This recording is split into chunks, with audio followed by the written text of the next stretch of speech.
الجدم حالي وينها لك يا خويا يخط بالجدم حالي ولك ما يعني ما يعني خايب صلب ومن النوايب ولك ما يعني اخوي خاف اخوي العزل زاد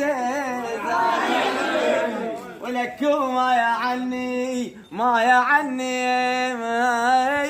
هم اعتب واقول ان اخلي اوف خايب الشمغ واستوحد العباس فيه يا خايب